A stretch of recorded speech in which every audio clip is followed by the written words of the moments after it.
এটা কি ধরনের মায়া? এটা কোনো মায়া নয়, এটা আমার লীলা সত্তাসুর।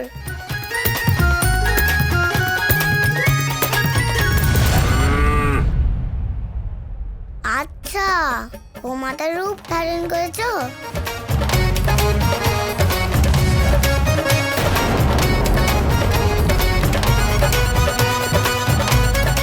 এ কেমন মায়া?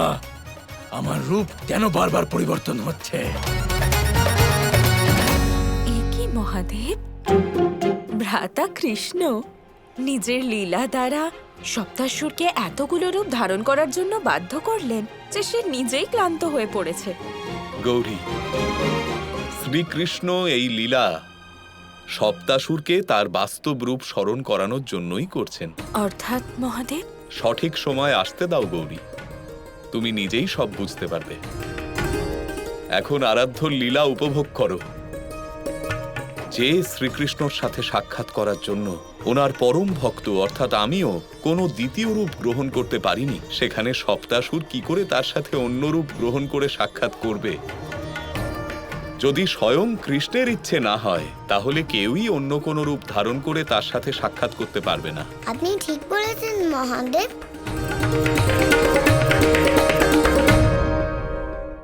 এটা অবশ্যই ওই কৃষ্ণর মায়া। কিন্তু বালক, তোর আমার শক্তি সম্পর্কে কোনো ধারণা নেই। তুমি হয়তো এটা একদমই জানো না যে আমি শুধু সজীব বস্তুরই নয়, নির্জীব বস্তুর আকার ধারণ করতে আমি ভীষণ সক্ষম। আমার কাছে কিছুই লুকোনো নেই সত্তাসুর, আমি সব জানি।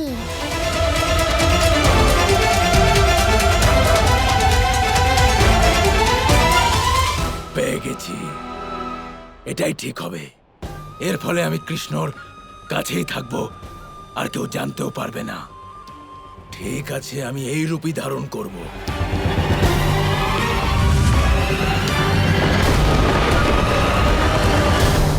সময় এসে গেছে দাদা, এই খেলা আমরা শুরু করেছিলাম সেই খেলা শেষ করার। তাহলে কি ভাবলে ভাই? ভাবছি এবার ঘুমিয়ে পড়বো। কি?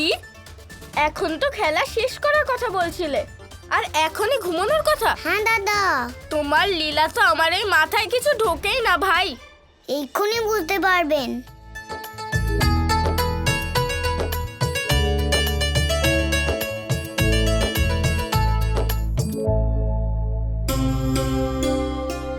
আরে ভাই তো ঘুমিয়েও পড়লো।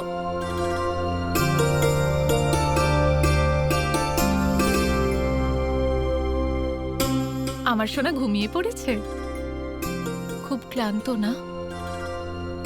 সারাদিন সারা বাড়িতে শুধু দুষ্টুমি করো, ক্লান্ত তো হবেই।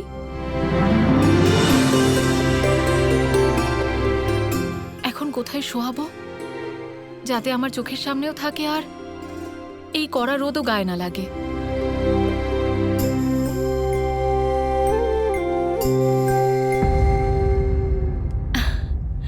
ওই গরুর গাড়ির নিচটায় ছায়া আছে, চলো ওখানেই শুয়ে দিই। শুধু একবার এখানে এসে যাও, তারপর সারা জীবনের জন্য তোমাকে ঘুম পাড়িয়ে দেব। বলরাম, ওই চাদরটা দাও তো। চলো সোনা। যশোদা, গোপালকে কোথায় শোয়াচ্ছ? এই তো দিদি, গরুর গাড়ির নিচে।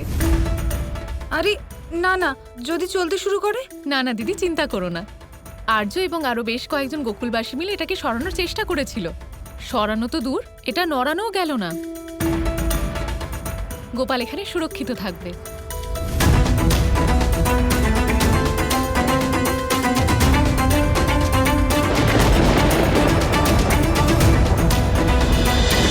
তোমার মা নিজে হাতে নিজের পুত্রকে মৃত্যুর আগুনের কাছে নিয়ে এলো।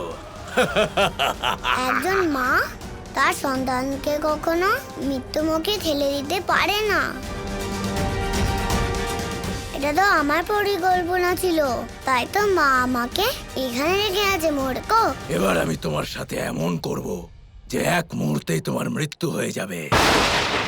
তোমাকে পিষে মেরে ফেলবো। দাদা, সময় হয়ে গেছে সত্যাসুরকে বধ করার।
তখনই সাপ মুক্ত হবে যখন স্বয়ং নারায়ণ তোমার এই অহংকারকে তার চরণ দিয়ে পদাঘাত করবেন, আর তখন তুমি তোমার মূল স্বরূপকে ফিরে পাবে।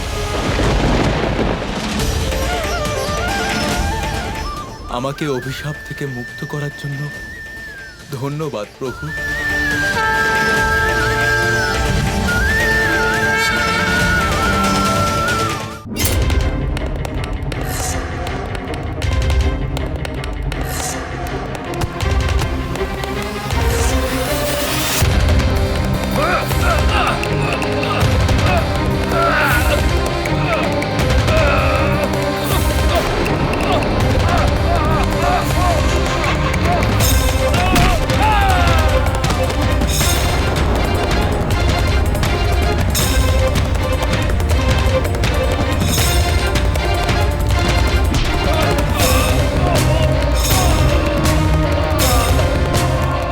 অক্রূর,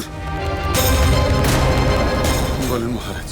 তোমার দুজন বিশ্বস্ত সৈনিককে গোকুলে পাঠাও, আর খবর নাও যে ওই নন্দর বাড়ি কোথায় আর কোনটা।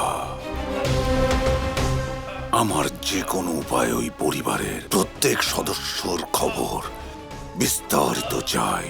কিন্তু মহারাজ, আপনার পরিকল্পনা কি? অক্রূর, কংস এবার এমন কিছু করবে যা আগে কখনো করেনি, কিন্তু এর জন্য তোমায় ওই পরিবারের ছোট থেকে বড় সমস্ত খবর আমায় পৌঁছে দিতে হবে।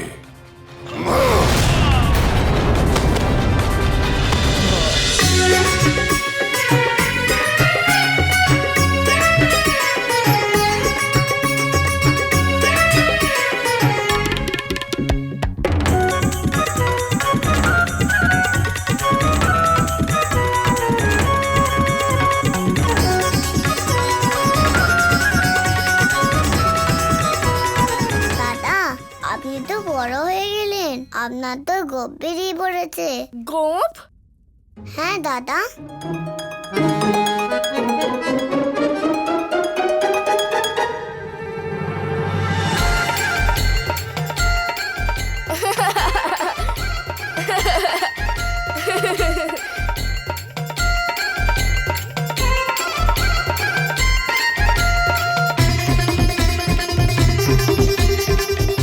ভাই, বড় কেবল আমি না, তুমিও হয়ে গেছো।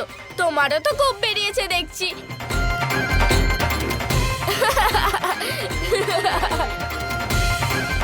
বড় হলে সবাই বলবে গোপ হোক তো বলরামের মতো, না হলে না হওয়াই ভালো।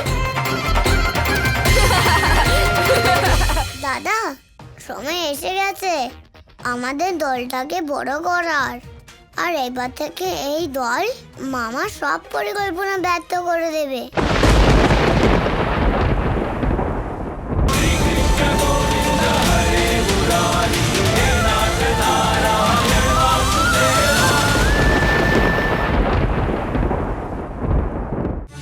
Thank you.